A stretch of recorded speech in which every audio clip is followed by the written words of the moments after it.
మత్తయి వ్రాసిన శుభవార్తలోని భాగము.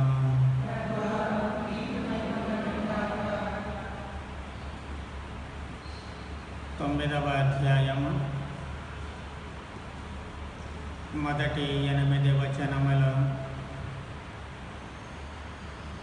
యేసు పడవనెక్కి సరస్సును దాటి తన పట్టణమగు కఫర్నాముకు చేరెను. అప్పుడు పడకపై పడి ఉన్న పక్షవాత రోగిని ఒకనిని కొందరు ఆయన యొద్దకు తీసుకుని వచ్చారే. వారి విశ్వాసమును గమనించి ఆ రోగితో, కుమారా, ధైర్యము వహింపమా, నీ పాపములు పరిహరింపబడినవి అని యేసు పలికెను. అప్పుడు ధర్మశాస్త్ర బోధకులు కొందరు, ఇతడు దైవదూషణము చేయుచున్నాడు అని తమలో తాము అనుకొనిరి. వారి తలంపులను గ్రహించిన యేసు, మీకు ఈ దురభిప్రాయములు ఏల కలిగినవి? నీ పాపములు మన్నింపబడినవనటయా, లేక నీవు లేచి నడువుమనటయా? ఈ రెండిటిలో ఏది సులభతరమా? ఈ లోకములో మనుష్య కుమారునకు పాపములు క్షమించు అధికారము కలదని మీకిప్పుడే నిరూపింతును అని పలికి ఆ రోగితో, నీవిక లేచి నీ పడకను ఎత్తుకొని ఇంటికి పొమ్ము అనెను. అతడు వెంటనే లేచి తన ఇంటికి పోయాను. అది చూచిన జనసమూహములు భయపడి మానవులకు ఇట్టి అధికారమును ఇచ్చిన దేవుని స్తుతించెను. ఇది క్రీస్తు సువిశేషము.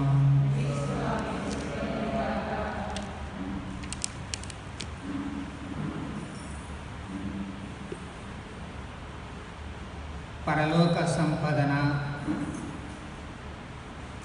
లక్ష్యముగా మనిషికి ఇచ్చిన ప్రభువు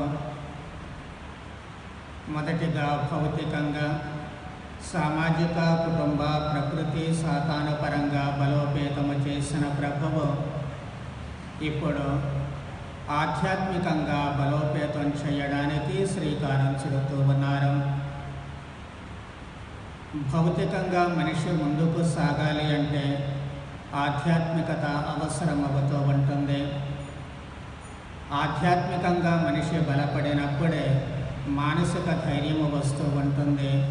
అప్పుడు ఈ లోకములో ప్రభువుని అనుసరించడానికి అవకాశము కలుగుతూ ఉంటుంది.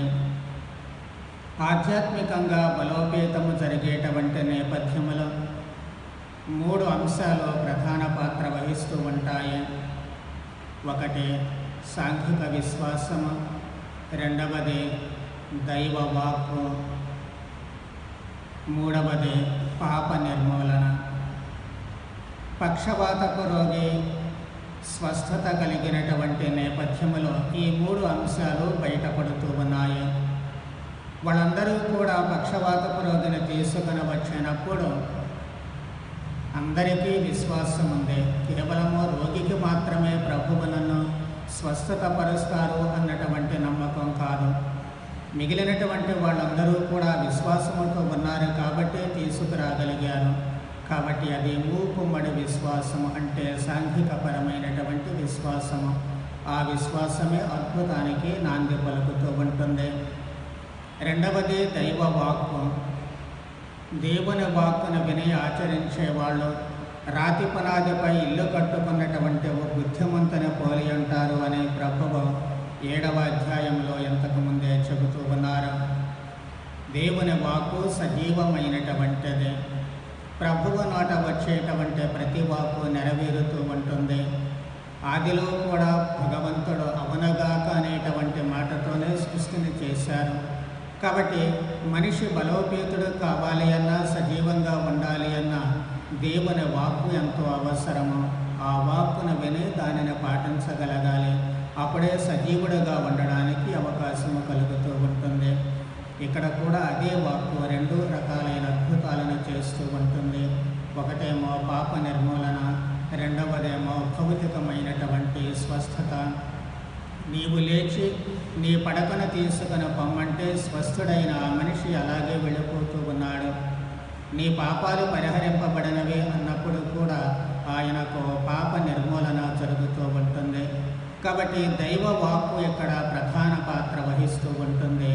ఆ వాక్కు మనిషిని బలోపేతుణ్ణి చేస్తూ ఉంది. మూడవది పాప నిర్మూలన. మనిషికి ఎప్పుడూ కూడా సహజమైనటువంటి ఒత్తిడి, ఈ ఒత్తిడితో బాధపడుతూ ఉంటాడు. ప్రత్యేకంగా ఈ రోజుల్లో అనేక రకాలైనటువంటి ఒత్తిళ్ళు మనిషిని కృంగదీస్తూ ఉన్నాయి. అవి కుటుంబ పరంగా కావచ్చు, వ్యక్తిగతంగా కావచ్చు, ఉద్యోగపరంగా కావచ్చు, లేకపోతే రకరకాలైనటువంటి భయాల వల్ల కావచ్చు మనిషి ఒత్తిడికి గురి అవుతూ ఉన్నాడు. వీటితో పాటుగా కోపతాపాలు, ఆవేశాలు ఇవన్నీ కలగలిపినప్పుడు ఖచ్చితంగా పక్షవాతానికి దారి తీస్తూ ఉంటాయి.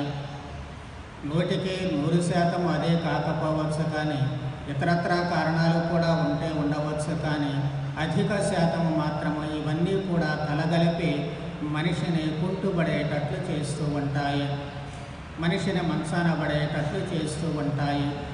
పక్షవాతపు రోగి ఏ విధముగా ఇతరుల సహాయం లేకుండా అలా పడి ఉంటాడో, వీటన్నిటికీ ఒత్తిడికి గురైనటువంటి మనిషి కానీ, కోపతాపాలకు గురైనటువంటి మనిషి కానీ, పగా ద్వేషాలతో రగిలిపోతూ ఉన్నటువంటి మనిషి కానీ, ఇటు భౌతికంగా మానసికంగా కూడా పక్షవాతాన్ని కొని తెచ్చుకుంటూ ఉంటాడు. అందుకే పాపభీతి అనేటువంటిది జరగాలి. పాపభీతి అనేది మనిషిలో ఉన్నప్పుడు అది ఒత్తిడికి కారణమవుతూ ఉంటుంది, మానసిక ఆందోళనకు గురి చేస్తూ ఉంటుంది. దాన్ని నిర్మూలించాలి. అందుకే ప్రభువు ఇక్కడ నీ పాపములు క్షమించబడినవి అని చెప్పంటూ ఉన్నారు. పాప క్షమాపణ ద్వారా తనలో ఉండేటువంటి పాపభీతి పోతుంది. పాపభీతి ఎప్పుడైతే పోతూ ఉంటుందో అప్పుడే తనలో ఉండేటువంటి ఉద్రేకాలు కానీ, కోపతాపాలు కానీ, పగ ప్రతీకారాలు చల్లబడడానికి అవకాశం కలుగుతూ ఉంటుంది. ప్రశాంతత అనేటువంటిది ఏర్పడుతూ ఉంటుంది. అప్పుడే మనిషి పక్షవాతం రోగం నుంచి విముక్తి చెందడానికి అవకాశము కలుగుతూ ఉంటుంది. కాబట్టి మానసికమైనటువంటి బలోపేతము అవసరమవుతుంది. దానికి పాపభీతిని తొలగించుకోవాలి. అందుకే ప్రభువు పాప క్షమాపణ అంటే ఆధ్యాత్మికంగా మనిషి బలోపేతుడయ్యేటట్లు చేస్తూ ఉన్నారు. అందుకే ప్రభువు ఆ మాట కూడా చెబుతూ ఉన్నారు, కుమారా ధైర్యము వహింపమ. మనిషిలో ఎప్పుడైతే పాపభీతి ఉంటుందో భయస్థుడిగా మారుతూ ఉంటాడు. కాబట్టి ఇప్పుడు ధైర్యం వహించాలి. ఎందుకు అంటే పాప నిర్మూలన జరిగింది కాబట్టి. పాపము నుంచి మనిషి ఎప్పుడైతే ఫ్రీ అవుతూ ఉంటాడో అప్పుడే తిరిగి తన బలాన్ని పుంజుకోవడానికి అవకాశం కలుగుతుంది. సామాజికంగా బలపడుతూ ఉంటాడు. అప్పుడే పరిపూర్ణ ఆరోగ్యవంతుడుగా, అంటే కేవలం శారీరకంగా మాత్రమే కాదు, కానీ ఆధ్యాత్మికంగా మానసికంగా కూడా ఆరోగ్యవంతుడిగా బయట అడుగు పెట్టడానికి అవకాశం కలుగుతుంది.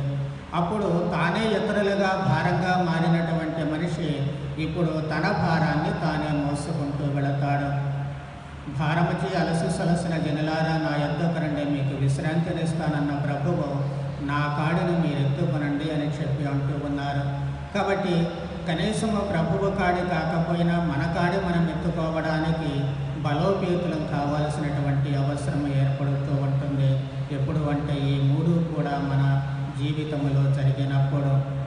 కాబట్టి ఈ దివ్య పూజలో పాల్గొనేటువంటి మనము ఒకటి ఆధ్యాత్మికంగా బలపడేటువంటి ప్రక్రియకు శ్రీకారము చుడుతూ దేవుని వాక్కును అనుసరించి శిరోధార్యముగా భావించి దానిని అనుసరించడానికి, అదేవిధముగా విశ్వాసము, పరిపూర్ణమైనటువంటి విశ్వాసము, మనమే కాదు మన చుట్టూ ఉన్నటువంటి వాళ్ళతో కలిపి సంపూర్ణ విశ్వాసాన్ని ప్రకటిస్తూ వ్యక్తిగత సాంఘిక పాప నిర్మూలనకు శ్రీకారం చుట్టేటువంటి భాగ్యాన్ని ప్రసాదించమని భక్తితో ప్రార్థన చేద్దాం. పిత, పుత్ర, పవిత్రాత్మ